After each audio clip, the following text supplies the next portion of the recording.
যেখানেই দেখিবে ছাই উড়াইয়া দেখো তাই, পাইলেও পাইতে পারো অমূল্য রতন।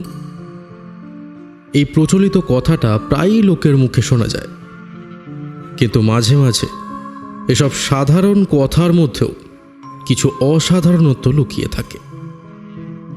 আজ আবারও জ্যোতির্ধর শাস্ত্রীর এক নতুন রোমাঞ্চ কাহিনী। বিশ্বজিৎ ঘোষ, জন্ম 1995 সালের 5ই এপ্রিল, দক্ষিণ দিনাজপুর জেলার বালুরঘাটের বসন্তায়। বর্তমানে বংশীহারির বেস অ্যান্ড নূর মডেল হাই স্কুলের শিক্ষক।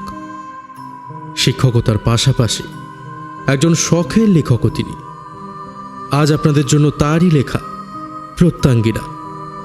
গল্পে অভয়চরণের চরিত্রে নীল, দাসবাবু এবং নীলরতনের ভূমিকায় সৌরভ, কেশবের ভূমিকায় ইমন, ভুবনমোহিনী দেবীর চরিত্রে শ্রীমতী সাথী। গল্প পাঠ জ্যোতির্ধর শাস্ত্রী, দীননাথ এবং নির্ময়ের চরিত্রে আমি চয়ন। শব্দগ্রহণ, আবহ এবং স্পেশাল এফেক্টসে চয়ন। শুরু হচ্ছে আজকের গল্প প্রত্যাঙ্গিরা।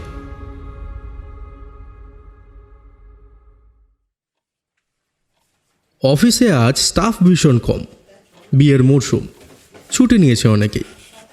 চ্যাটার্জি না আসায় তার পেন্ডিং কিছু ফাইলের কাজের দায়িত্ব পড়েছে কেশবের ঘাড়ে। ফলস্বরূপ কেশব কুমারের মেজাজ আজ একেবারে সপ্তমে। এর মাঝেই অফিসের দেওয়াল ঘড়িটা ঢং ঢং করে জানান দিল যে বেলা 3টে বেজে গেছে।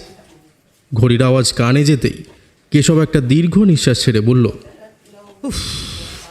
ঢের হয়েছে, আর না, আমার দ্বারা আর হবে না। ঘরের খেয়ে বোনের মোষ তাড়াতে আমি পারবো না। কেশবের কথা শুনে আমিও হেঁকে বললাম, তা কোন বনে মোষখানা চড়াচ্ছ? সুন্দরবন নাকি আন্দামান? সুন্দরবন আন্দামান হলে তো বেঁচে যেতাম রে ভাই, কিন্তু আমি যেই বনে আছি এখান থেকে বেরোনো মুশকিলই নেই, না মুমকিন হ্যায়। বাবা, কেশব কুমারের শরীরে আজ স্বয়ং ডনের আত্মা ভর করেছে দেখছি। আমার কথা শুনে এবার কেশব একটু বিরক্তির সুরেই বলল, হেয়ালি করিস না তো ভাই। একেই বেটা চ্যাটার্জির ফাইল সলভ করতে করতে আমার জীবন প্রায় ওষ্ঠাগত। মানুষ এত সিলি মিস্টেক যে কি করে করে ভগবান জানে। তা তোর কাজ তো এখনো শেষ হয়নি, তা সারা রাত কি অফিসেই থাকার প্ল্যান করছিস নাকি? না না, মাথা খারাপ নাকি? আমি প্রায় সব কটাই করে দিয়েছি। এখন ছিটে ফোটা যা বাকি আছে তা দত্তকে করে দিতে বলেছি। ফাইলটা এখন জাস্ট দত্তকে হ্যান্ড ওভার করে দিতে পারলেই ব্যাস, ল্যাটা চুকে যাবে। উফ।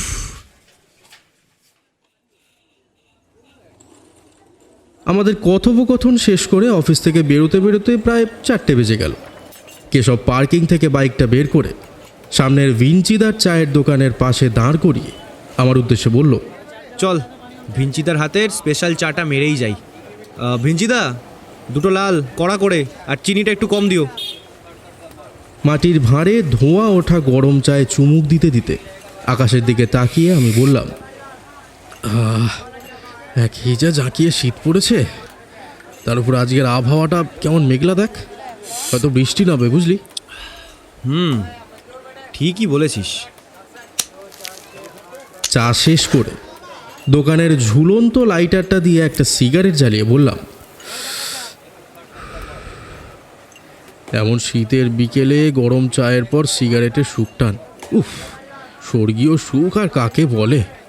কেশব ভিঞ্চিদার টাকাটা মিটিয়ে দিতে দিতে বলল, সুখ অনুভব করতে গিয়ে পুরোটা ভুলে মেরে দিও না কাকা, বাড়াও এদিকে দাও। আরে না না, এই নে ধর। কেশব সিগারেটে একটা টান দিয়ে ধোঁয়া ছাড়তে ছাড়তে সামনের দিকে তাকিয়ে বলল, এই নির্ময়, সামনে এত ভিড় জমেছে কেন বলতো? ওর কথা শুনে সামনের দিকে তাকিয়ে দেখলাম বেশ কিছু লোকজন থানার সামনে একটা গাড়িকে বেষ্টন করে বেশ জটলা করছে। আমি আর কৌতূহল চেপে রাখতে না পেরে কেশবকে বললাম, চল তো দেখি কি হয়েছে।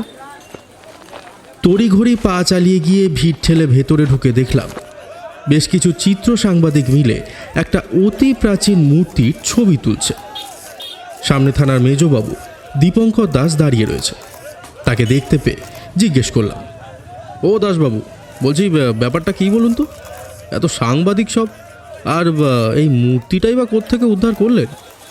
দাসবাবু আমাকে দেখতে পেয়ে প্রায় একগাল হাসি হেসে এগিয়ে এসে বললেন, আরে সোনারপুর রেল স্টেশনের পূর্ব দিকের ওই বড় দিঘিটা দেখেছো তো?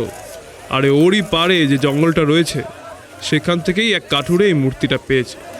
বাবা, অত বড় জঙ্গলে এটা পাওয়া তো একটা বিশাল ব্যাপার। তো বলছি স্যার, জিনিসটা পেলো কি করে? ওদের সাথে কথা বলে যা বোঝা গেল যে কয়েকজন কাঠুরে আজ 3 দিন ধরে একটা গাছের গুড়িকে মাটি থেকে বের করার চেষ্টা করছে। আজও সেই কাজে গিয়ে কাঠুরেরা কাজ করতে করতে মূর্তির সন্ধানটা পায়। তারপর জিনিসটা মূল্যবান মনে করে ওরাই থানায় খবর করে। বাহ, কাঠুরিয়া তাহলে বেশ সৎ মানুষ বলতে হয়। না হলে এমন একটা জিনিস হাতে পেয়ে লোভের বশবর্তী না হয়ে কেউ কেউ থানায় খবর দেয়? সে কথা ঠিক। তাহলে মূর্তিটা বেশ মূল্যবান বলছেন। আপাতত সেরকমই তো মনে হচ্ছে। কথা বলতে বলতে আমি এক দৃষ্টিতে মূর্তিটার দিকে তাকিয়ে মূর্তিটাকে চেনার চেষ্টা করলেও সেই চেষ্টায় সফল হতে না পেরে কেশবকে জিজ্ঞেস করতে যাব এমন সময় কেশব নিজেই বলে উঠল, মূর্তিটা দেখে চেনার উপায় নেই যে আসলে মূর্তিটা কোনো দেব মূর্তি নাকি দেবী মূর্তি। কি বলিস নির্ময়? কোষ্ঠী পাথরের এহেন অদ্ভুত মূর্তি এর আগে আমি কখনো দেখিনি। দাসবাবুকে বললাম, স্যার বলছি এটার একটা ছবি তুলতে পারি? হ্যাঁ হ্যাঁ, নিশ্চয়ই তোলো। ভালো করে মূর্তিটার একটা ছবি তুলে নিলাম। তারপর কেশবকে বললাম, চল ভাই বেরিয়ে যাই, আর সময় নষ্ট করে লাভ নেই।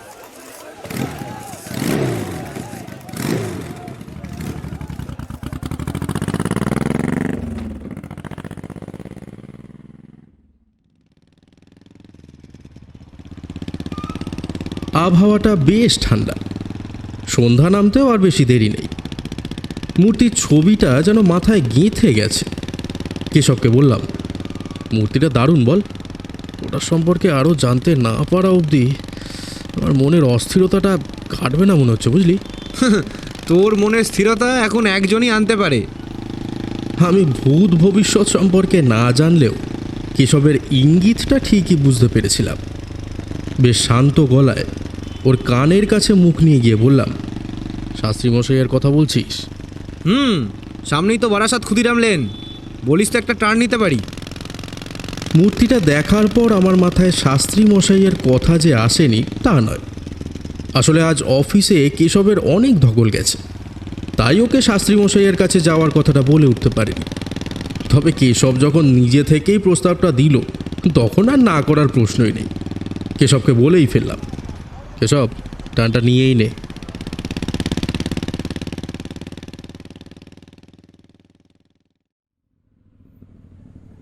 গোধূলির হালকা লাল আভা ক্রমশ আকাশের আলো আঁধারে মিলিয়ে গেল। বাইক এসে থামল শাস্ত্রী মশাইয়ের বাড়ির দোরগোড়ায়। বাইক থেকে নেমে দরজায় কড়া নাড়তে প্রতিবারের মতোই এবারও নরহরি কাকা এসে দরজা খুলে দিলেন। তাকে দেখে বললাম, কি গো নরহরি কাকা, ভালো আছো তো? হালকা কাঁচতে কাঁচতে নরহরি কাকা বললেন, আমার আর ভালো মন্দ 3 কাল গিয়ে 1 কালে ঠেকেছে। এখন শুধু পরপারের ডাকের অপেক্ষায় রয়েছি বাবা। এসো এসো, ভেতরে এসো। বাড়ির ভেতরে প্রবেশ করেই দেখলাম শাস্ত্রীমশাই বাবার মন্দিরের সামনে প্রণাম করছেন। আমাদের গলার আওয়াজ পেয়ে শাস্ত্রীমশাই আগেই বুঝতে পেরেছেন যে আমি আর কেশব এসেছি। প্রণাম সেরে মন্দিরের বারান্দা থেকে নামতে নামতে শাস্ত্রীমশাই বললেন, তোমরা এসেছো, এসো এসো, চলো আমরা বৈঠকখানার ঘরে গিয়ে বসি। এই নরহরি, বলছি চায়ের ব্যবস্থা কর। সন্ধ্যার নিত্য পূজা সারলেন বুঝি? হ্যাঁ ওই আর কি, বাবাকে সন্ধ্যার ভোগ নিবেদন করে প্রণাম সারলাম। জয় মহাদেবের জয়, সবার কৃপা করো বাবা, সবার কৃপা করো। এসো চলো। কথা বলতে বলতেই আমরা তিনজনেই বৈঠকখানার ঘরে প্রবেশ করলাম। শাস্ত্রীমশাইয়ের মুখোমুখি বসেই কেশব শাস্ত্রীমশাইয়ের উদ্দেশ্যে বলে উঠল, কাকা বলছি, আজ একটা বিশেষ কারণে তোমার কাছে আসা, কিন্তু নির্ময়বাবুর অস্থির মনকে স্থির করাতে হবে। কেশবের কথা শুনে শাস্ত্রীমশাই একগাল হেসে তারপর বললেন, বাবা, এ তো ভীষণ গুরুদায়িত্ব দিলে কেশব। তা তোমার নির্ময়বাবুর মনের অস্থিরতার কারণটা কি চাকরিতে অশান্তি নাকি প্রেম ঘটিত কোনো ব্যাপার? না না শাস্ত্রীমশাই, ওর কথায় কান দেবেন না, ওর সবেতেই শুধু মশকরা। ও, এখন সব মস্করা হয়ে গেল? একটু আগেই তোর মনটা অস্থির ছিল না? আহা, হয়েছে হয়েছে, থামো তোমরা এবার। তা নির্ময়, তুমি বলো দেখি ব্যাপারখানা আসলে কি। আচ্ছা বলছি কি হয়েছে, আগে একটা জিনিস দেখুন। এই যে এই নিন। এই বলে আমি ফোনের ছবিটা বের করে শাস্ত্রী মশাইয়ের হাতে ফোনটা দিলাম। শাস্ত্রী মশাই ফোন নিয়ে ভালোভাবে একদৃষ্টে ছবিটির দিকে তাকিয়ে রইলেন। ঘরে তখন এক অদ্ভুত নিস্তব্ধতা। মিনিটখানেক ছবিটা দেখার পর তিনি ফোনটা কপালে 2-3 বার ছোঁয়ালেন। জয় মা, জয় মা, জয় মা। শাস্ত্রী মশাইয়ের মুখে মা ডাক শুনে আমার বুঝতে আর অসুবিধে হলো না যে এই এক দেবী মূর্তি। শাস্ত্রী মশাই বেশ চাপা স্বরে জিজ্ঞেস করলেন, ছবিটা তোমরা কোথায় পেলে? আজ অফিস থেকে ফেরার পথে ওই লালবাজার থানার সামনে এই মূর্তিটা দেখলাম। শুনলাম সোনারপুরের রেল স্টেশনের পাশে ওই দিঘি পাড়ের যে জঙ্গল, ওখান থেকে এক কাঠুরিয়া নাকি এই মূর্তিটি পেয়েছে। আচ্ছা শাস্ত্রী মশাই, এই মূর্তিটা ঠিক কোন দেবীর কিছু বুঝতে পারছেন? হ্যাঁ, বিলক্ষণ বুঝতে পারছি। এরপর আমি কিছু বলতে যাব এমন সময় নরহরি কাকা চা নিয়ে এসে হাজির হলেন। চায়ের কাপে একটা চুমুক দিয়ে আবার জিজ্ঞেস করলাম, তা এই দেবীর নাম কি শাস্ত্রীমশাই? শাস্ত্রীমশাই ছবিটা দেখার পর থেকে এতটাই মগ্ন ছিলেন যে আমার কথা যেন তিনি শুনতেই পেলেন না।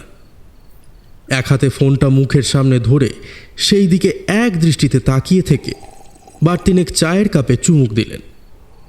শাস্ত্রীমশাইয়ের এমন নিশ্চুপ অবস্থা দেখে কেশব বলে উঠল, কাকা, ও কাকা, আরে কোথায় হারিয়ে গেলে? হ্যাঁ, কি বলছিলে যেন? বলছিলাম যে এই দেবী মূর্তিটি কোন দেবী? দেবী প্রত্যঙ্গিরা। ওনার মুখে নামটা শুনে কেশব বিস্ময়ে একটু অবাক হয়ে 2বার হোঁচট খেয়ে নামটি উচ্চারণ করে বলল, প্রত্যঙ্গিরা? বাবা, এই দেবীর নাম তো আগে কখনো শুনিনি। দুর্গা, কালী, লক্ষ্মী, শীতলা, মনসা, সরস্বতী, অন্নপূর্ণা এসব নাম তো ঢের শুনেছি, তবে প্রত্যঙ্গিরা না, এই নাম তো আগে শুনেছি বলে মনে পড়ছে না। কিরে নির্ময়, তুই শুনেছিস নাকি? না রে, আমিও আজ প্রথমবারই শুনলাম নামটা। নির্ময়, তোমার নিশ্চয়ই মনে আছে আমি একবার দর্শ মহাবিদ্যার কথা শুনিয়েছিলাম। হ্যাঁ হ্যাঁ, একদম মনে আছে। সেই দর্শ মহাবিদ্যার দ্বিতীয় মহাবিদ্যা, অর্থাৎ তারার একটি ভয়ঙ্করী রূপ হচ্ছেন এই দেবী প্রত্যঙ্গিরা। তা এই দেবীর পুজোর কথাও তো কোথাও শুনেছি বলে মনে পড়ে না। এই দেবীর পূজা গৃহে হয় না, সাধারণত তান্ত্রিক বা কাপালিকরা এই দেবীর পূজা করে থাকে। এ অতি ভয়ঙ্করী দেবী। এই দেবীকে তুষ্ট করতে পারলে সে অনেক গুহ্য শক্তির অধিকারী হতে পারে। শাস্ত্রীমশাই, আপনি এর আগে কখনো এই দেবী মূর্তির সাথে পরিচিত হয়েছেন?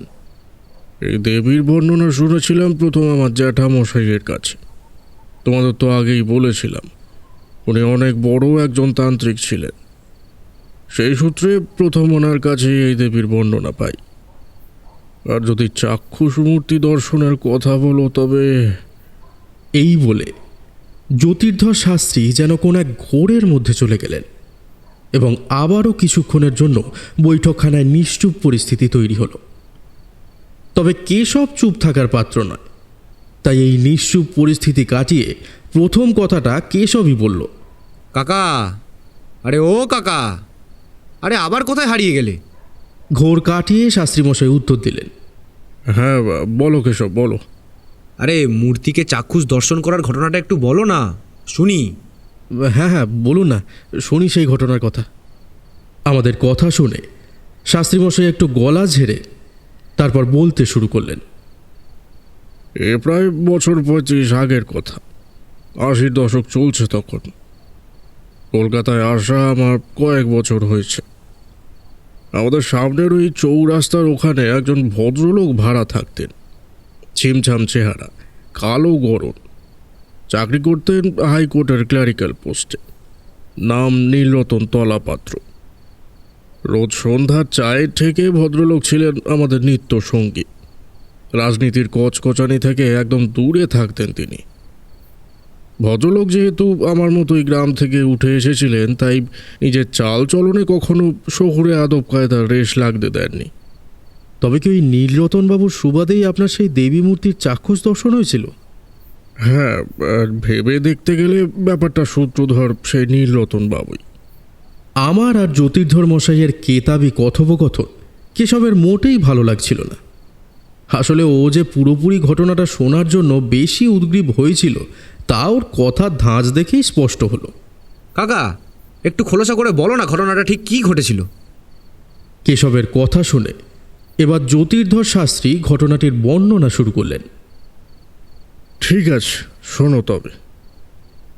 একদিন সন্ধ্যায় আমি রোজকারের মতোই বাবার নিত্য পূজা সেরে উঠেছি। মন্দিরের বারান্দায় দাঁড়িয়ে ভক্তি ভরে বাবাকে প্রণাম করছি। এমন সময় হঠাৎ হন্তদন্ত হয়ে নীলরতনবাবু আর একজন লোককে নিয়ে এসে হাজির আমার বাড়ির উঠোনে। হঠাৎ এইভাবে কাউকে আসতে দেখলে সত্যিই ভয় হয়, কারো কোনো বড় বিপদ হয়েছে বুঝি। তা সেদিনও এর ব্যতিক্রম হলো না। ভদ্রলোক বেশ হাঁক ডাক করেই বাড়িতে প্রবেশ করলেন। যতে বলি, ও যতে, বাপু বাড়ি আছে তো? হ্যাঁ দাদা, আছি, আসুন, ভেতরে আসুন। তারপর ভদ্রলোককে বৈঠকখানায় নিয়ে এসে বসিয়ে জিজ্ঞেস করলাম যে ব্যাপারটা কি। নীলরতনবাবু বললেন, ভাইয়া, একটু বিপদে পড়েই তোমার কাছে ছুটে আসা। সব বলার আগে পরিচয়টা করিয়ে দিই। এ আমার ভগ্নিপতি অভয়চরণ ঘোষ, আর এ হলো আমার ভাতৃপ্রতিম বন্ধু হস্তরেখা বিশেষজ্ঞ জ্যোতির্ধর গোস্বামী। পরিচয় পর্ব সেরে নীলরতনদার দিকে তাকিয়ে জিজ্ঞেস করলাম, বলুন দাদা, কি হয়েছে? কি বিপদে পড়েছেন আপনি? না ভাইয়া, বিপদটা ঠিক আমার নয়, বিপদ আমার ভগ্নিপতি অভয়চরণের। না অভয়, আর বেশি দেরি করো না, সমস্ত ঘটনাটা খুলে বলো এবার জ্যোতির্ধরকে। এরপর অভয়চরণ বলতে শুরু করলেন। দাদার মুখে আমি আপনার কথা অনেক শুনেছি, তাই আজকে অনেক আশা নিয়েই আপনার দ্বারস্থ হয়েছি শাস্ত্রীমশাই। আমি জানি যে আমার এই রাহু দশা কেবল আপনিই কাটাতে পারেন।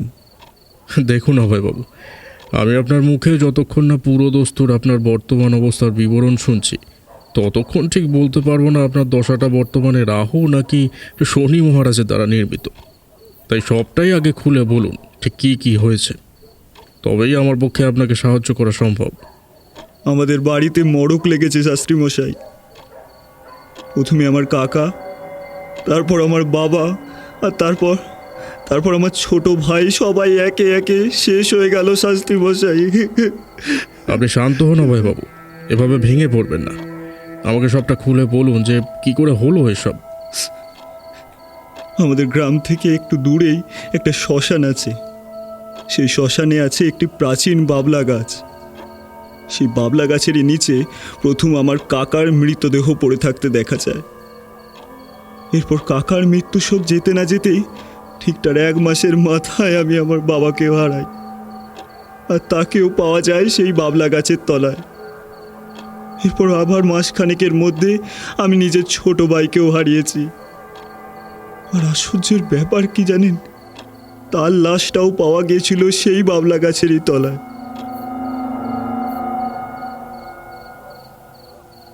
ঘর পুরো নিস্তব্ধ, একেবারে পিন ড্রপ সাইলেন্স। কেশব আর আমি মন দিয়ে শাস্ত্রী মশাইয়ের কথাগুলো শুনছিলাম। তারপর আমি বললাম, ভারী আশ্চর্য ব্যাপার তো, 3 মাসের মধ্যে ধারাবাহিকভাবে একই পরিবারে 3 জন খুন। এ তো চরম শত্রুতার ফলস্বরূপ ঘটে যাওয়া একটা নৃশংস হত্যালীলার বিবরণ দেখছি। তোমরা কি ভাবছো ঘটনাটা নেহাতি শত্রুতাজনিত নৃশংস খুনের ঘটনা? এতে আবার ভাবার কি আছে? এ তো দিনের আলোর মতো স্পষ্ট। কোনো চরম শত্রুতা না থাকলে কি এইভাবে 3 জনকে একই জায়গায় খুন হতে হয়? ঘটনাটা শুনে প্রথমে আমিও তোমার মতোই ভেবেছিলাম কেশব, কিন্তু সব ভাবনাই যে 2 এ 2 4 হয় না। কিছু ভাবনা 2 এ 2 22ও হয়ে যায়। শাস্ত্রী মশাইয়ের কথা পুরোটা না বুঝলেও এইটুকু বুঝতে পারলাম যে এই ঘটনাটা আর 5টা পাতি খুনের মতো নয়। তাই অনেকটা কৌতূহল নিয়ে জিজ্ঞেস করলাম, তাহলে এই 2 এ 2 22 হবার গল্পটা ঠিক কী? শাস্ত্রী মশাই পুনরায় গল্পে ফিরলেন।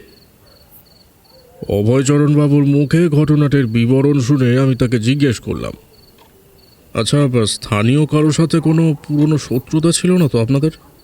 না না, আমাদের কারোর সাথে কোনো দিনও কোনো শত্রুতা ছিল না। গ্রামের সবাই আমার বাবা কাকাকে ভীষণ সম্মান করতেন। গ্রামের সবাই এই ঘটনাটিকে নিয়ে ভীষণ চিন্তিত।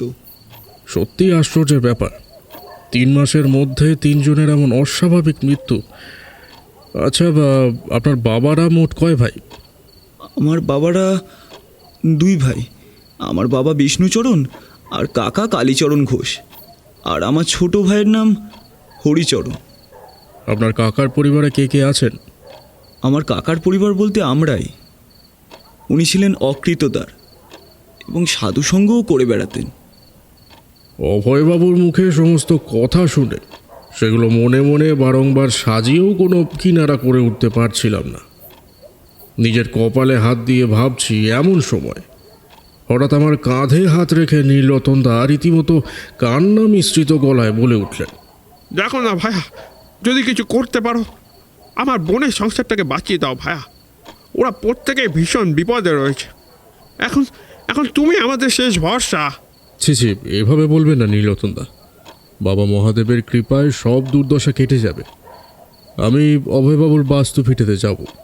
সেখানে না গেলে ঠিক বুঝে উঠতে পারছি না এমন ঘটনার কারণটা ঠিক কী। নিশ্চয়ই শাস্ত্রী মশাই, আপনি আমার মনোবাসনা পূর্ণ করলেন। আমি এখানে মনস্থির করেই এসেছিলাম যে আপনাকে আমার ভিটে মাটিতে আমি নিয়েই যাব। আমি যেহেতু আগে থেকেই জানতাম যে নীলরতনদার বাড়ি মালদহ জেলায়, তাই আমি ভেবেছিলাম অভয়চরণ বাবুর বাড়িও মালদহ জেলার মধ্যেই কোনো এক জায়গায় হবে।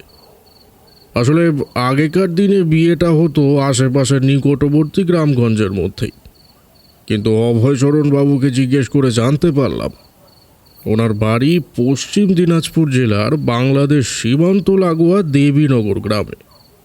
উত্তর দিনাজপুর শুনেছি, দক্ষিণ দিনাজপুরও শুনেছি, তবে এই পশ্চিম দিনাজপুর জেলার নাম তো কখনো শুনিনি। আরে পশ্চিম দিনাজপুরকে ভেঙেই উত্তর দিনাজপুর আর দক্ষিণ দিনাজপুর জেলার সৃষ্টি হয়েছে। কি শাস্ত্রীমশাই, ঠিক বললাম তো? হ্যাঁ নির্ময়, তুমি একদম ঠিক বলেছ। অধুনা দক্ষিণ দিনাজপুর জেলার সদর শহর বালুরঘাটের নিকটবর্তী স্থান হলো দেবীনগর। তা জায়গার নাম শুনে আমি তো একেবারে কারণ কলকাতা থেকে পশ্চিম দিনাজপুরের দূরত্বটা নেহাতি কম নয়। আর তখন তো সেই প্রান্তে রেলের যোগাযোগও ছিল না। গাড়িতে চেপে অতদূর যাওয়াটাও শরীরের জন্য বেশ ধকলের। কিন্তু যেতে যখন একবার চেয়েছি তখন পিছপা হওয়ার আর কোনো প্রশ্নই নেই। যদিও আমি ভেবেছিলাম যাত্রাপথে নীলরতনদা নিশ্চয়ই আমাদের সঙ্গী হবেন, কিন্তু না, তিনি কোর্টের গুরুত্বপূর্ণ কিছু কাজের জন্য আর যেতে পারলেন না। অগত্যা আমাকে একাই অভয়চরণ বাবুর সাথে যেতে হলো।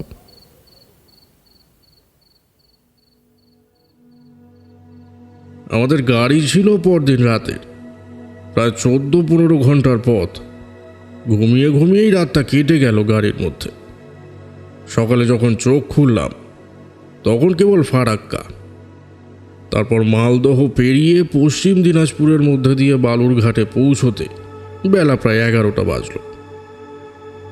বালুরঘাট জায়গাটা তখনকার দিনে বেশ জমজমাট, লোকজন বেশ শান্তিপ্রিয়, মানে উগ্র ভাবটা ছিল না। আমরা বাস স্ট্যান্ড থেকে একটা রিক্সা ধরে এগিয়ে চললাম। দেখলাম খোলা মাঠের বুক চিরে তীর তীর করে বয়ে চলেছে ছোট্ট একটা নদী। কি স্বচ্ছ জল তার! ঘাটে কয়েকটা নৌকো বাঁধা রয়েছে, আর মাঝিরা সবাই মিলে একটা নৌকোয় বসে হুঁকো টানছে। গ্রাম বাংলার এমন মনোমুগ্ধকর পরিবেশ বরাবরই আমার ভীষণ ভালো লাগে। অভয়বাবুকে জিজ্ঞেস করলাম, আচ্ছা অভয়বাবু, এই নদীটার কি নাম? এই নদীর নাম আত্রেয়ী। জানেন শাস্ত্রীমশাই, আমাদের এখানে একটা মা কালীর মন্দিরও আছে। কথিত আছে কলকাতা থেকে রানী রাসমণি বজরা করে এই আত্রেয়ীর ঘাটে নেমে মা কালীর পুজো দিয়ে গেছিলেন। হো, তাই নাকি? বাহ, নতুন একটা ইতিহাসও জানলাম। তা এখান থেকে আপনাদের বাড়িটা কতদূর? ওই তো খেয়া পেরিয়ে দূরে যে গ্রামটা দেখতে পাচ্ছেন ওটাই আমাদের গ্রাম দেবীনগর। আর উত্তর দিকে ওই যে ঘন জঙ্গলটা দেখতে পাচ্ছেন না, ওটাই আমাদের এখানকার শ্মশান। ও, তার মানে ওইখানেই। হ্যাঁ শাস্ত্রীমশাই। ওখানেই ঘটনাগুলো ঘটেছে। কথা বলতে বলতে অভয়বাবুর চোখ ছলছল করে উঠল। আমি তাই আর সেই প্রসঙ্গে কিছু বললাম না।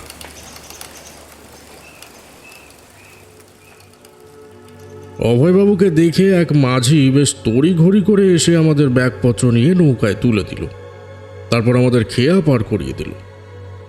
মাঝির ব্যবহার দেখে বুঝলাম যে অভয়বাবুরা গ্রামের বেশ গণ্যমান্য লোক। নৌকা থেকে আমাদের নামিয়ে দিয়ে মাঝি নিজেই মাথায় করে ব্যাগপত্র নিয়ে অভয়বাবুর বাড়ি অবধি এগিয়ে দিলেন। খাড়া টিনের বিশাল মাটির বাড়ি, বাড়ির সামনে দুটো মোটা মোটা জাম গাছ, আর বাড়ির পাশেই প্রায় 3 বিঘা জমির একটি পুকুর।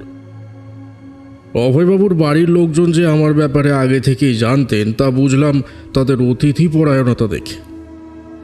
অভয়বাবুর বাড়ির দরজার সামনে দাঁড়াতেই দেখলাম একজন মহিলা, বয়স 60-এর কাছাকাছি হবে, সাদা থান পরিহিতা। তিনি হাতে গামছা নিয়ে ঠাই দাঁড়িয়ে রয়েছেন। বুঝতে কোনো অসুবিধা হলো না যে উনি অভয়চরণবাবুর মা ভুবনমোহিনী দেবী, আর একজন স্ত্রী এক ঘটি জল নিয়ে দাঁড়িয়ে আছেন, তিনি ঘোষগিন্নি। বুঝলাম মাঝির মুখে আমাদের আসার খবর পেয়ে তারা দরজায় দাঁড়িয়ে রয়েছে। অভয়বাবু সবার সঙ্গে আমার পরিচয় করিয়ে দিয়ে পা ধুইয়ে আন্তরিকভাবে বাড়িতে প্রবেশ করালেন। ভুবনমোহিনী দেবী বললেন, আসতে কোনো অসুবিধা হয়নি তো ঠাকুরমশাই? শুনেছি কলকাতা অনেক দূর, আমাদের পরম সৌভাগ্য অত দূর থেকে আপনি এসেছেন। নীলুর মুখে আপনার সম্পর্কে অনেক কথা শুনেছি। নীলু বলতে যে নীলরতন দা সেটা বুঝলাম। আমি বললাম, না না মা, বেশ ভালোভাবেই এসেছি, কোনো রকম অসুবিধাই হয়নি। এরপর ঘরে গিয়ে আমার জ্যাঠামশাইয়ের দেওয়া সেই ত্রিশূলটিকে ব্যাগ থেকে বের করে দেওয়ালে হেলান দিয়ে রেখে দিলাম। অভয়বাবু কুয়ো থেকে ঠান্ডা জল তুলে দিয়ে স্নানের ব্যবস্থা করে দিলেন।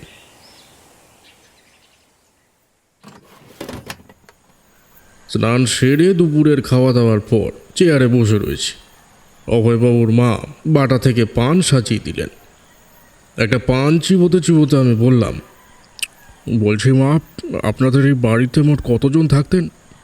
আমার কথার প্রত্যুত্তরে উনি একটা দীর্ঘশ্বাস ফেললেন, তারপর বললেন, যখন বিয়ে হয়ে আসি তখন তো শ্বশুর শাশুড়ি দেওর, তারপর নিজের 2 সন্তান হলো, সব মিলিয়ে একদম ভরা সংসার আমার। তারপরেই শ্বশুর শাশুড়ি গত হলেন, দেওরও দেশান্তরী হয়ে গেল। ছেলের বিয়ে দিলাম, বাড়িতে লক্ষ্মীমন্ত বউ এলো, তারপর আবার হঠাৎ করে সব শেষ হয়ে গেল। আপনি শক্ত হন মা, কাঁদবেন না, বাবার উপর ভরসা রাখুন। আপনার সংসারের সব আধার কেটে আবারও আপনার সংসার আলোয় ভরে উঠবে। আশীর্বাদ করুন ঠাকুরমশাই, আপনার কথাই যেন ঠিক হয়। আচ্ছা মা, আপনি বললেন যে আপনার দেওর দেশান্তরী হয়েছিলেন, কিন্তু সেটা কেন হলেন? দেওরের কথা জিজ্ঞেস করতেই কেমন যেন রেগে গেলেন তিনি। বলতে লাগলেন, ওর জন্যই আমার সংসারের আজ এমন দশা, সারাটা জীবন জ্বালিয়ে খেলে একদম। উনি আরও কিছু বলার আগেই অভয়চরণবাবু এসে তার মাকে থামিয়ে দিয়ে বললেন, আহ মা, তুমি কতবার বলেছি না পুরনো কথা না তুলতে? যাও, তুমি এখন ঘরে যাও তো। হঠাৎ করে ভুবনমোহিনী দেবীকে এভাবে কেন থামিয়ে দিলেন অভয়বাবু, সে নিয়ে আমার মনে খটকা রয়েই গেল। অভয়বাবু আমাকে যতটুকু ঘটনা কলকাতায় শুনিয়েছিলেন তার মধ্যেও যে কিছুটা ফাঁক রয়ে গেছে তা আমি আগে থেকেই অনুমান করতে পেরেছিলাম। যাই হোক, ভুবনমোহিনী দেবী ঘর থেকে বেরিয়ে যাওয়ার পর অভয়চরণবাবু আমাকে জিজ্ঞেস করলেন, শাস্ত্রীমশাই, কি করবেন কিছু ঠিক করলেন? আমি আর রাগ ঢাক না করে সরাসরি প্রশ্নটা করেই ফেললাম। মা বলছিলেন আপনার কাকামশাই অর্থাৎ কালীচরণবাবু তিনি দেশান্তরী হয়েছিলেন, কিন্তু একজন গৃহী মানুষের হঠাৎ দেশান্তরী হওয়ার কারণটা কী ছিল বলতে পারেন? আমার প্রশ্নটা যে অভয়বাবুকে খানিক বিব্রত করেছে তা তার মুখের ভাব দেখে স্পষ্ট বুঝতে পারলাম। তবুও পুরো ব্যাপারটা চেপে যাওয়ার যথাসাধ্য চেষ্টা তিনি করে গেলেন। তিনি বললেন, ও মায়ের কথা ধরবেন না শাস্ত্রীমশাই, বুঝতেই তো পারছেন বয়স হয়েছে, কি বলতে কখন কি বলে ফেলেন। আসলে কাকা তো অকৃতদার ছিলেন, তাই একটু ঘুরে বেড়াতেন বিভিন্ন জায়গায়। ওই সংসারের চাপ মাথায় না থাকলে যা হয় আর কি। অভয়চরণ বাবু যতটা সহজভাবে গল্পটা আমাকে শুনিয়ে দিলেন, সেটা যে মোটেও ততটা সোজা সাপটা না, তা বুঝতে আমার বিশেষ সমস্যা হলো না। বেলা গড়িয়ে বিকেল পেরিয়ে সন্ধ্যা গোধূলি লগ্ন যখন উপস্থিত, আমি তখন অভয়বাবুর বাড়ি থেকে বেরিয়ে মাঠের রাস্তা ধরে একটু ঘুরতে বেরোলাম। গ্রামের লোকেরা তখন গরু নিয়ে মাঠ থেকে বাড়ি ফিরছে। শেষ বেলায় রবির রক্তিম আভায় চারপাশের মনোরম পরিবেশ আর খোলা মাঠের শীতল বাতাসের কোমল স্পর্শে শরীরটা যেন জুড়িয়ে গেল। একটু হাঁটার পর এক জায়গায় দাঁড়িয়ে রয়েছি। সূর্য তখন অস্তাচলে। সন্ধ্যার আলো আধারিতে একটা ছায়া মূর্তিকে যেন এগিয়ে আসতে দেখলাম। ধীরে ধীরে সেই ছায়া মূর্তি আমার কাছে এগিয়ে এলো। তারপর ভাঙাচোরা গলায় আমার দিকে একটা প্রশ্ন ছুড়ে দিল সেই ছায়ামূর্তি। আপনাকে তো ঠিক চিনতে পারলাম না, এই গায়ে নতুন এসেছেন বুঝি? দেখলাম বেশ বয়স্ক একজন লোক। আমি তাকে জিজ্ঞেস করলাম, হ্যাঁ, আসলে এই গ্রামে আমি আজই এসেছি, অভয়চরণ বাবুর বাড়িতে। আপনি কি এই গ্রামেই থাকেন? হ্যাঁ, আমি এই গায়েই থাকি এখন। এখন মানে আপনি কি অন্য জায়গা থেকে এসেছেন? যখন যেখানে যে আমায় ডাকে তখন সেখানেই যাই। ভদ্রলোকের কথা ঠিকঠাকভাবে বুঝতে পারলাম না, কৌতূহল বশত জিজ্ঞেস করেই ফেললাম, তা আপনার নামটা? নাম? আমার নাম দীননাথ। ও আচ্ছা, নমস্কার, আমার নাম জ্যোতির্ধর গোস্বামী। সে না হয় বুঝলাম, কিন্তু হঠাৎ ওই চাঁড়ালের বাড়িতে এসেছেন কি মনে করে? আমি তো অভয়চরণ বাবুর বাড়িতে এসেছি, কিন্তু আপনি চাঁড়াল বলছেন কাকে? প্রশ্নটার উত্তর না হয় ওই অভয়বাবুর কাছেই শুনবেন। একটা প্রচলিত কথা আছে জানেন তো, যেখানে দেখো ছাই উড়াইয়া দেখো তা, পাইলেও পাইতে পারো অমূল্য রতন।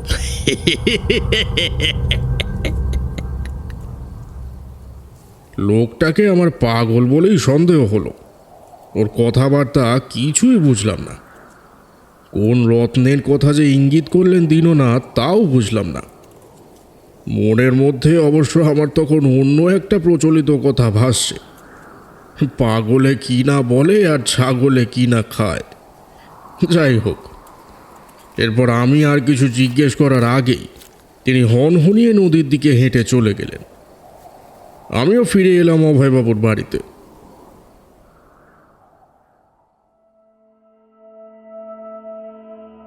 তবে মাথায় ঘুরপাক খাচ্ছিল যে অভয়বাবুদের বাড়িকে চাঁড়ালের বাড়ি কেন বললেন দীননাথ।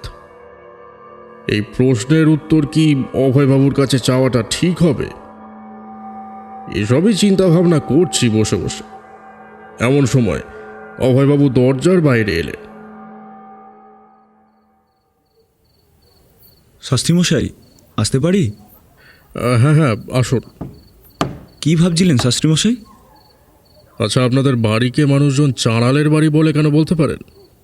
আমার এই প্রশ্নে চরম বিব্রত হয়ে বেশ রাগী গলায় অভয়বাবু বললেন, আপনাকে এসব উল্টোপাল্টা কথা কে শুনিয়েছে?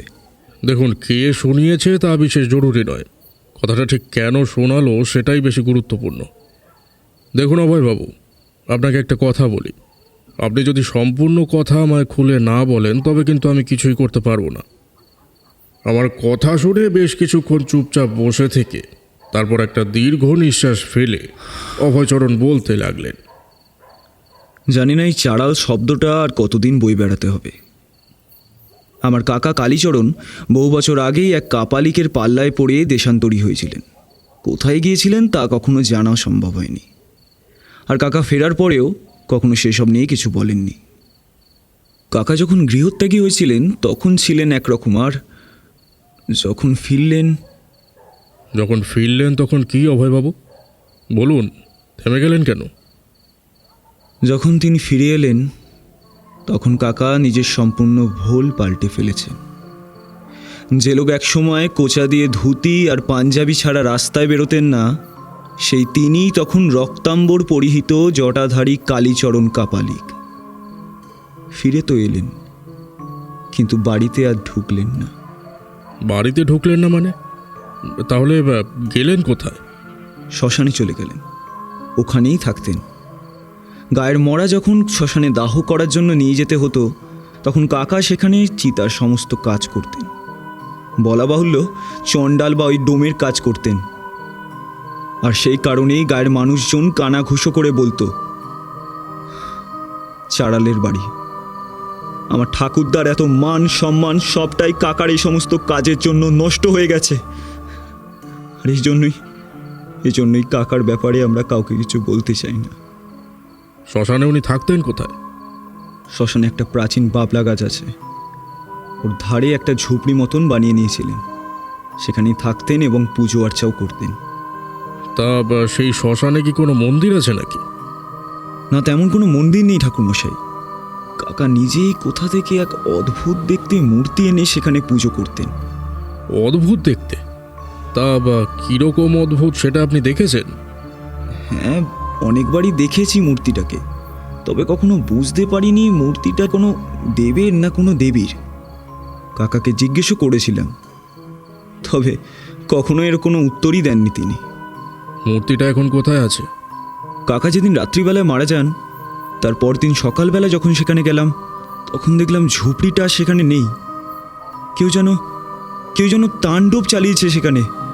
সব কিছু ছড়িয়ে ছিটিয়ে রাখা, আর মূর্তিটাও ছিল না সেখানে।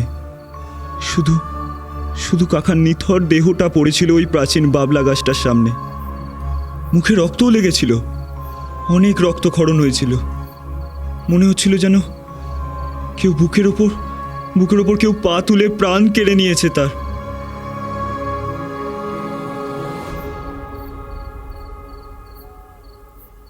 অভয়চরণের শিহরিত কণ্ঠে এমন হাড় হিম করা ঘটনার বর্ণনা শুনে আমি তো একদম হতবাক। সেই শীতের রাতের হ্যারিকেনের হলদে শিখার সামনে অভয়চরণের কপালের বিন্দু বিন্দু ঘাম যেন পরিষ্কার জানান দিচ্ছিল তার ভয়ার্ত উদ্বেগের কাহিনী। আমি চাপা স্বরে জিজ্ঞেস করলাম, আপনার বাবার ভাইও কি এই একইভাবে? হ্যাঁ শাস্ত্রী মশাই, ওই একইভাবে। পুরো কথাটা যেন অভয়বাবু কান্নার চাপে বলতেই পারলেন না। আমি বললাম, অভয়বাবু আপনি শান্ত হন, এভাবে ভেঙে পড়বেন না, সব ঠিক হয়ে যাবে। অভয়বাবুর মুখে সমস্ত ঘটনা শোনার পর আমি মনে মনে কিছু জিনিস আন্দাজ করলাম, কিন্তু আন্দাজ করলে তো চলবে না, নিশ্চিত হতে হবে। আমি একটু ভেবে অভয়চরণবাবুকে বললাম, অভয়বাবু আপনি একটা কাজ করুন, আপনার বাবা, কাকা আর ভাইয়ের মৃত্যু তিথি অর্থাৎ তারিখগুলোকে একটা কাগজে লিখে আমায় খাবার পর দেবেন। আমাকে ওগুলো একটু দেখতে হবে। ঠিক আছে শাস্ত্রী মশাই, তাই হবে।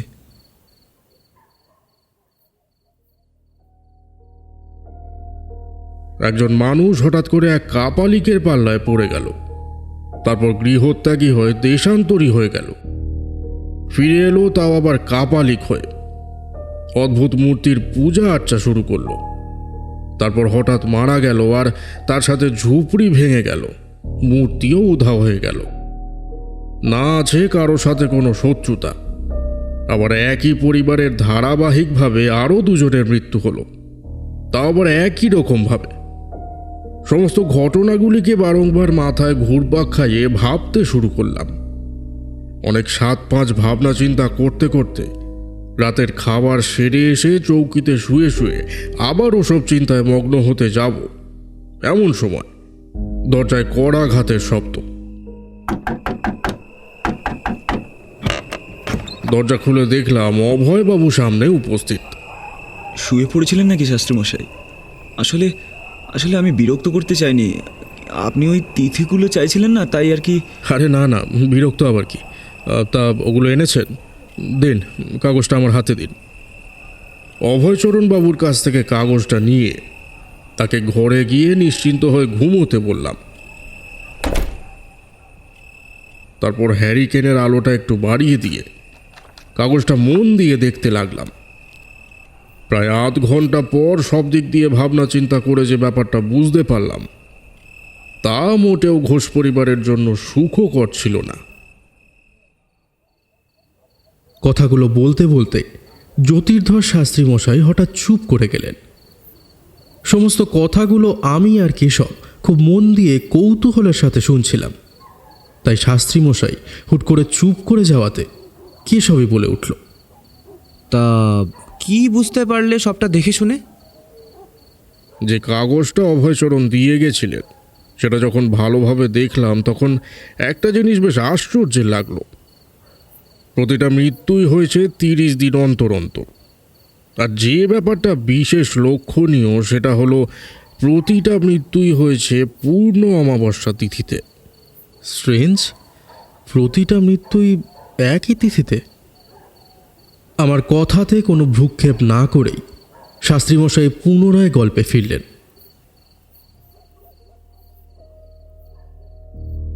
প্রতিটা মৃত্যুই ধারাবাহিকভাবে পূর্ণ অমাবস্যা তিথিতে হয়েছে, আর এই হিসেবে পরবর্তী পূর্ণ অমাবস্যা পড়ছে তার ঠিক পরের দিন।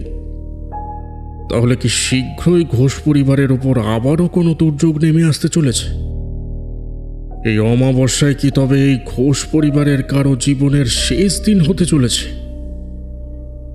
প্রথমে কালীচরণ, তারপরে বিষ্ণুচরণ, আর তারপর হরিচরণ। প্রত্যেকেই বাড়ির পুরুষ সদস্য, অর্থাৎ একই রক্ত। এবার কি তবে সর্বশেষ সদস্য অর্থাৎ শেষ রক্ত অভয়চরণের পালা? হায় ঈশ্বর, যাকে আমি আজ রাতে নিশ্চিন্তে ঘুমোতে বললাম তাকেই কাল দিনের আলোয় কি করে তার নিজের এত বড় বিপদের কথা শোনাবো? এই সমস্ত চিন্তা যখন আস্তে আস্তে আমাকে গ্রাস করছে তখন হঠাৎ করেই সামনে থাকা হ্যারিকেনটা নিভে গেল। আমি ভাবলাম হয়তো তেল শেষ, কিন্তু ঝাঁকিয়ে দেখলাম যে তেল অবশিষ্ট রয়েছে তাতে তো হ্যারিকেনটা সারা রাত জ্বলতে থাকা উচিত। আর যেহেতু শীতের রাত তাই জানলা দরজা সব বন্ধ, ফলে হাওয়া বাতাসে নিভে যাওয়ার প্রশ্নই ওঠে না।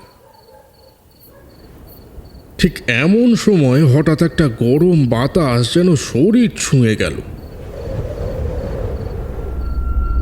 মুহূর্তের মধ্যে একটা বাজে চাপা দুর্গন্ধে ভরে গেল সারা ঘরটা। গন্ধটা কোথা থেকে আসছে দেখার জন্য ঘরের দরজাটা খুলতেই আবার নিমেষের মধ্যে সব গন্ধ যেন উবে গেল।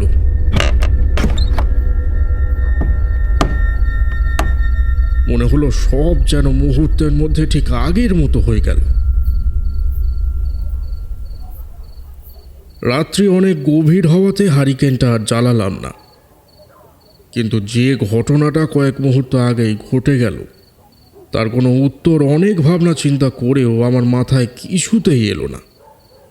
7-5 ভাবতে ভাবতে বিছানায় গিয়ে গা এলিয়ে দিলাম, কিন্তু তাতে কি আর ঘুম আসতে চায়? একেই অচেনা জায়গায় এসেছি, তার উপর আবার মাথায় যে চিন্তার 7 হাত জল জমে রয়েছে। কোনো রকমে সেদিনের রাতটা কাটল।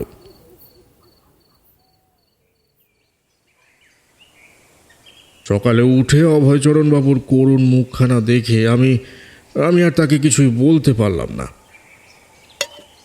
ঘোষগিন্নি সকালের জল খাবার একটা থালায় সাজিয়ে দিয়ে আমার খাবার ব্যবস্থা করলেন, কিন্তু খাবার যেন কিছুতেই গলা দিয়ে নাবতে চায় না। অভয়চরণবাবু বোধ করি ব্যাপারটা কিছুটা আন্দাজ করতে পেরেছিলেন। তিনি বললেন, শাস্ত্রীমশাই, আপনি তো কিছুই খাচ্ছেন না। আপনার কি শরীর খারাপ নাকি? না না অভয়বাবু, আসলে সকালে আমি একটু হালকা খাবার খেতেই ভালোবাসি, তাই আর কি। খাবার গলা দিয়ে না নামার কারণ তো আর আমি অভয়চরণবাবুকে বলতে পারছি না। অভয়চরণবাবু পাশেই একটা আসন পেতে বসেছিলেন। তিনি আমায় বললেন, বলছি, কিছু কি বুঝতে পারছেন আপনি আমার এই ভিটে মাটিতে এসে? এই যে সমস্যা, এর কি আদৌ কোনো সমাধান সম্ভব? আজ অনেক কিছু কাজ আছে অভয়বাবু। কি কাজ আছে বা কি করতে হবে তা আপনাকে আমি দুপুরের পর বলে দেব। আর হ্যাঁ, আপনি আজ একা কোথাও বেরোবেন না। যদি কোথাও যাওয়ার বিশেষ প্রয়োজনও থেকে থাকে তবে কাউকে সঙ্গে করে নিয়ে যাবেন, কেমন? আমার এমন কথা শুনে অভয়চরণের মুখে বিষণ্ণতার ছায়া আরও প্রগাঢ় হয়ে উঠল। কাঁদো কাঁদো গলায় তিনি আমায় জিজ্ঞেস করলেন, তবে তবে কি তবে কি আমারও সময় ঘনিয়ে এসেছে এবার শাস্ত্রীমশাই? অভয়বাবু কি অলক্ষণে কথা বলছেন আপনি বলুন তো? এসব একদম ভাববেন না। আপনাকে যা বললাম সেইটুকুই করুন। আমি সময় হলে সবটা বলে দেবো আপনাকে। আচ্ছা ঠিক আছে শাস্ত্রীমশাই, আপনি যা বলছেন তাই হবে। এদিকে বেলা গড়াতে শুরু করলো। আমিও এক মনে ভেবেই চলেছি যে কি করা উচিত এখন।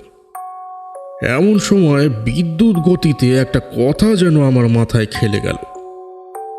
আগের দিন সন্ধ্যায় দীননাথের বলা সেই প্রচলিত কথাটা, যেখানে দেখিবে ছাই উড়াইয়া দেখো তাই, পাইলেও পাইতে পারো অমূল্য রতন। ঠিক তো, ছাইয়ের সঙ্গে সম্পর্ক এখানে একটা জিনিসেরই আছে, আর তা হলো শ্মশান। আর সেই শ্মশানের সঙ্গে জড়িয়ে রয়েছে কালীচরণ আর তার কার্যকলাপ। কালীচরণের সাথে রক্তের সম্পর্ক বিষ্ণুচরণ আর হরিচরণের। আর যা হারিয়েছে তা হলো সেই মূর্তি, অর্থাৎ অমূল্য রতন এখানে সেই হারিয়ে যাওয়া মূর্তি। তবে কি আমার সমস্ত প্রশ্নের উত্তর এখন লুকিয়ে আছে ওই শ্মশানে? দীননাথ কি এটাই আমাকে বোঝাতে চেয়েছিল সেদিন? এসব ভাবতে ভাবতে আরও কিছুটা সময় অতিবাহিত হয়ে গেল। স্নান সেরে দুপুরের খাওয়ার পর আমি অভয়চরণ বাবুকে ঘরে ডেকে আনলাম। ভয়ে জড়সড় অভয়বাবু বললেন, বলুন শাস্ত্রীমশাই, কি করতে হবে আমাকে? অভয়বাবু, আজ আপনার ভীষণ বড় বিপদ আসন্ন। আমাদের আজ সন্ধ্যার পর শ্মশানে যেতে হবে। যা করার ওখানেই করতে হবে। আমার কথা শোনা মাত্রই অভয়চরণের কপালে বিন্দু বিন্দু ঘাম ফুটে উঠল। শ্মশানে? শ্মশানে কি করবেন শাস্ত্রীমশাই? আজ অমাবস্যা অভয়বাবু। আজ আপনার প্রাণ সংশয় হওয়ার আশঙ্কা আছে। বাড়িতে থাকলে এ বিপদ কাটবে না, বরং আরোই বাড়বে। শুনুন, বাড়িতে কাউকে কিছু বলার দরকার নেই। বলবেন আজ আমরা কারো বাড়িতে নেমন্তন্ন খেতে যাব, আর রাতে ফিরব না, কাল সকালে ফিরব। ঠিক আছে শাস্ত্রীমশাই, তাই হবে। তবে তবে বাড়িতে সবাইকে একা রেখে এভাবে, যদি বাড়ির কারোর বিপদ হয়? বিপদটা শুধু আপনার অভয়বাবু, বাড়ির অন্য কারোর আর কোনো ক্ষতি হবে না। আমি আপনার বাড়ি বন্ধন করে দিয়েই যাব। কোনো বিপদই আপনার ভিটে মাটির ক্ষতি করতে পারবে না। ঠিক আছে শাস্ত্রীমশাই, আপনি যেমনটা বলবেন তেমনটাই হবে। আজ আপনি আমার ভাগ্য বিধাতা। ভাগ্য বিধাতা কিনা বলতে পারবো না, তবে আমি আমার শেষ নিঃশ্বাস অবধি আজ চেষ্টা করব আপনাকে রক্ষা করার। আপনি শুধু একটা কোদাল, কিছু বেলপাতা আর একটা হরিতকি সঙ্গে নিয়ে নেবেন। যান, এগুলো সব জোগাড় করে নিন। আমরা সন্ধ্যের পরপরই বেরিয়ে যাব।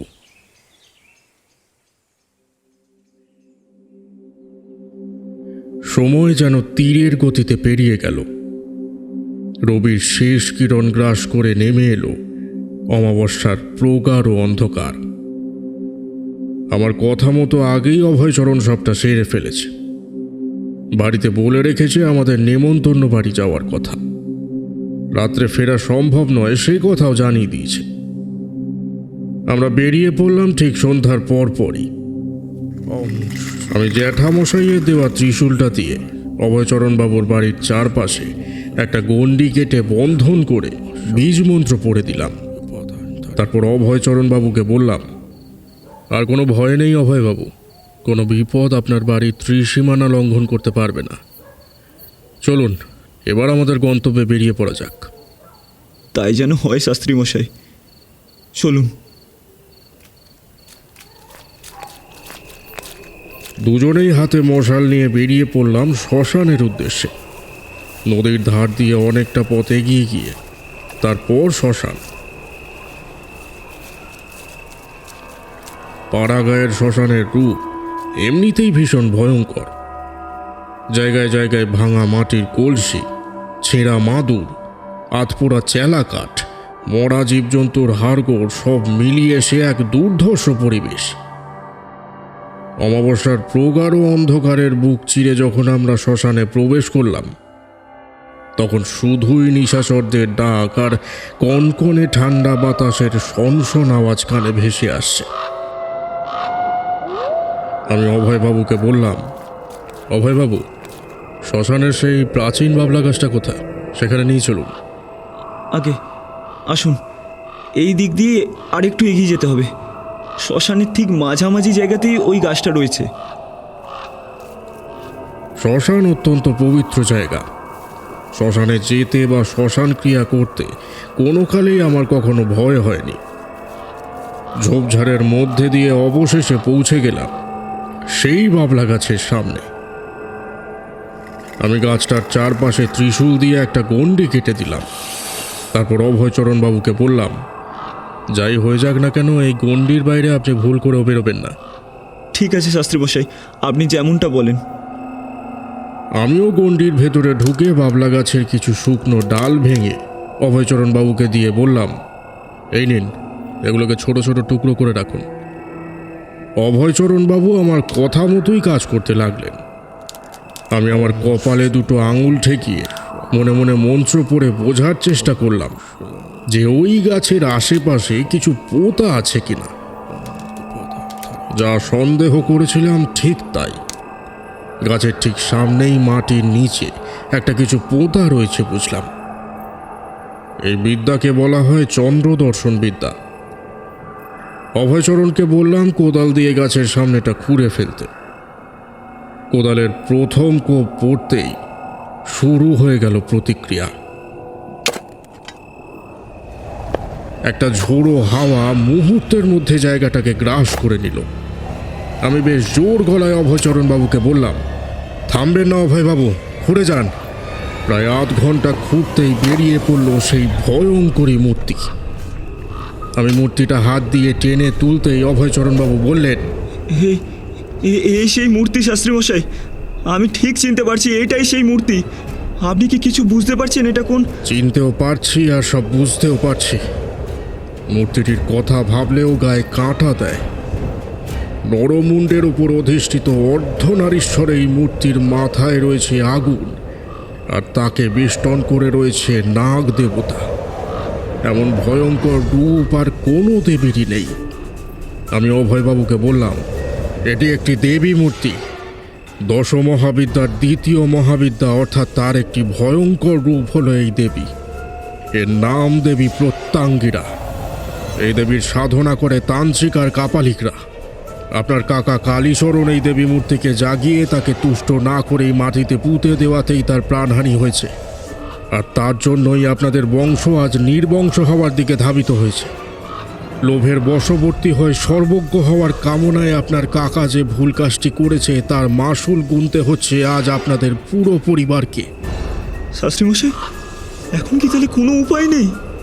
আমি আমার ত্রিশূলটাকে মূর্তির সামনে পুঁতে দিয়ে বাবলা গাছের কাঁটা দিয়ে একটা ধুনি জ্বালালাম, আর জোরে জোরে মন্ত্রোচ্চারণ করতে করতে সেই ধুনিতে বেলপাতা আহুতি দিতে শুরু করলাম। মুহূর্তের মধ্যে চারিদিকের পরিবেশে একটা তাণ্ডব শুরু হয়ে গেল। যেমন ঝোড়ো বাতাস তেমনই নিশাচরদের ডাক, আর তার সাথেই একটা উগ্র হুঙ্কার। বারংবার যেন একটা অমানবিক শক্তি গণ্ডির ভেতরে ঢোকার চেষ্টা করছে, কিন্তু বারবারই কোনো এক অজ্ঞাত কারণে বাধা পেয়ে যাচ্ছে। আমি চিৎকার করে বলে উঠলাম, অভয়বাবু, আপনি নিজের হাত কেটে রক্ত আহুতি দিন এই আগুনে। আমার কথা শোনা মাত্রই অভয়বাবু ত্রিশূলের ফলা দিয়ে হাতের তালু কেটে সঙ্গে সঙ্গে রক্তাহুতি দিতেই সেই অমানবিক শক্তির হুঙ্কার যেন আরও বেড়ে গেল। সে যেন আরও শক্তি নিয়ে ভেতরে প্রবেশ করতে চাইছে, কিন্তু পারছে না। সেই বাবলা গাছটি বাতাসের জোরে ভেঙে যাওয়ার উপক্রম হয়েছে। আমি অভয়বাবুর কাছ থেকে একটা হরিতকি ছিঁড়ে নিলাম।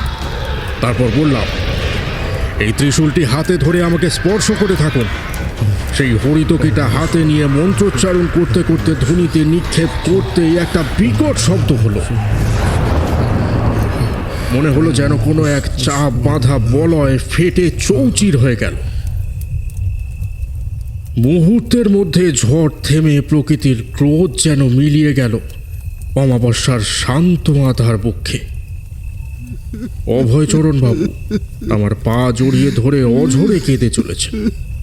আমি তার এমন অবস্থা দেখে বলে উঠলাম, অভয়বাবু কি করছেন কি?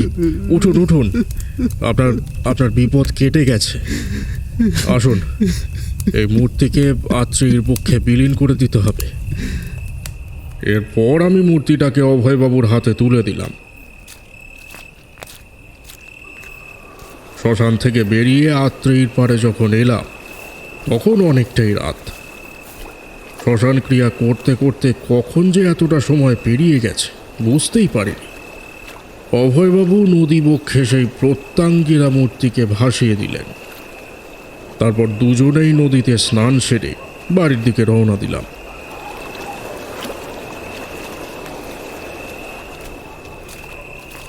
আসার সময় পথে অভয়বাবুকে বললাম, আচ্ছা অভয়বাবু, আপনাদের গ্রামের দীননাথের সঙ্গে আমাকে একবার দেখা করিয়ে দেবেন আজ?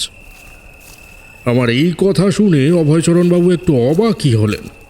তিনি ভুরু কুঁচকে বললেন, দীননাথ? দীননাথ বলে তো এই দেবীনগরে কেউ থাকে না শাস্ত্রীমশাই।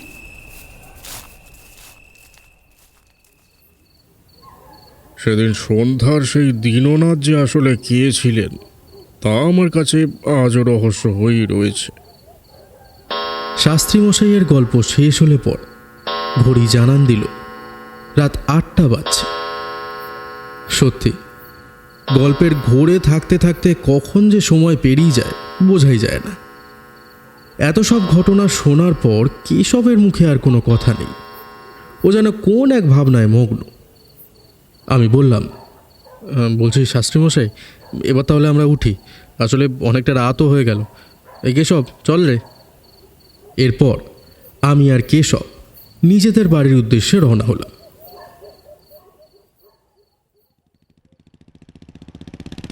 শাস্ত্রীমশাইয়ের বাড়ি থেকে বেরিয়ে কিছুটা রাস্তা যাওয়ার পর কেশব হঠাৎ বলল, আরে বালুরঘাটের আত্রেয়ীর সাথে সোনারপুরের বড় দিঘিটার কোনোভাবে কোনো সংযোগ নেই তো? আমি প্রত্যুত্তরে মৃদু হেসে বললাম, আরে ওই দীননাথের কথা মনে নেই? যেখানে দেখিবে ছাই উড়াইয়া দেখো তাই, পাইলেও পাইতে পারো অমূল্য রতন। চল তুই।